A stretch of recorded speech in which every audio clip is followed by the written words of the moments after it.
চশমা museum, a house of world class, জলট্যাক মোড়, বহরমপুর মডার্ন হোটেলের সামনে।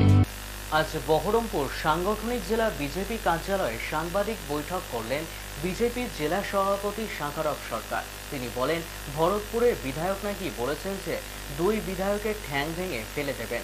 এরই প্রতিবাদে আজ শাখারব সরকার বলেন, জনপ্রতিনিধি হয়ে আর এক জনপ্রতিনিধির ঠ্যাং ভেঙে ইঁদুরের গর্তে ঢুকিয়ে দেওয়ার কথা কিভাবে বলতে পারেন তিনি। শুন, কোন একজনের বিধায়ককে নিয়ে আমরা চিন্তিত নয়। বাংলার আইন শৃঙ্খলা ভেঙে পড়েছে। আমি 230টা বিধায়ককেই বলছি, শুধু আমার বিজেপির কোন বিধায়কের গায়ে এই জেলা দুই বিধায়কের ঠ্যাং ভাঙবো বলেছেন। যিনি বলেছেন তিনি মাথায় রাখবেন, তার একটা ঠ্যাং বাংলাদেশে পড়বে, একটা ঠ্যাং পাকিস্তানে পড়বে। সেই মতো করে যারা চলেন। সবরমতী এক্সপ্রেসের কথা মানুষ ভুলে গেছে, কিন্তু গোধ্রার কথা মানুষ মনে রেখেছে। অর্থাৎ দুজন বিধায়ককে ঠ্যাং ভাঙবেন আপনি, আপনাকে ভুলে যাবে। পরবর্তী ঘটনা যা ঘটবে তা 25 বছর যেমন ভুলেনি, গোধ্রার কথা 50 বছর এবার মানুষ ভুলবে না। আমরা চাই না এই ধরনের ঘটনা ঘটুক। আমি পুলিশ প্রশাসনকে বলতে চাই, আপনারা সমস্ত ঘটনা টিভির পর্দায় দেখেছেন, আপনাদেরকে অনুরোধ করব, ইনার বিরুদ্ধে আইনত স্টেপ নিন। সবার সামনে ক্ষমা চান, নইলে পরিস্থিতি কিন্তু ভয়ঙ্কর হবে। মুর্শিদাবাদ জেলা ওনার একটা চাকা করতে দেব না। আর সমস্ত সনাতনীদের বলছে, আপনারা সংঘবদ্ধ হন। আপনাদের অধিকার আছে আপনাদের আত্মরক্ষা করবার, মহিলাদের অধিকার আছে আপনাদের সম্ভ্রম আত্মরক্ষা করবার। সেই কারণে যা যা প্রয়োজন আপনারা তাই করুন।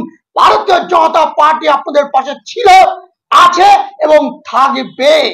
পঞ্চায়েত নির্বাচনের সময়তেও আমরা দেখেছি, রাত্রি 1:30টার সময়তেও তৃণমূলের রানিং মেম্বাররা, কংগ্রেসের মেম্বাররা রাত্রির সময়তেও আমার বাড়িতে এসে তারা আশ্রয় চেয়েছে, তাদেরকে আমি আশ্রয় দিয়েছি।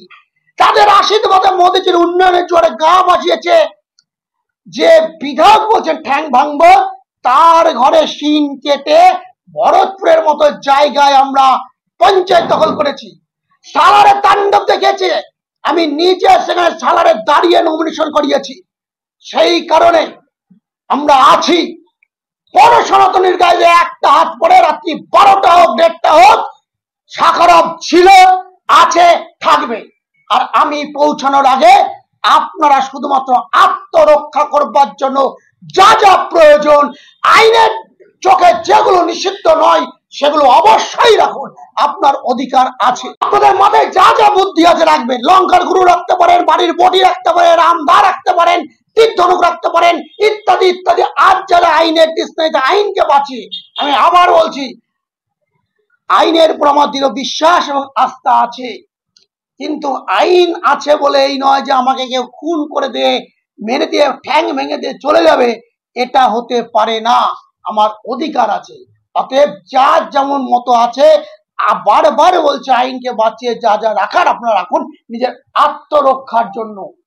অস্ত্র বলে আইনে নিষিদ্ধ নয় সেইগুলো রাখতে বলেছি। অস্ত্র ছাড়াও মানুষের প্রতিরোধ করার মতো অনেক জিনিস আছে।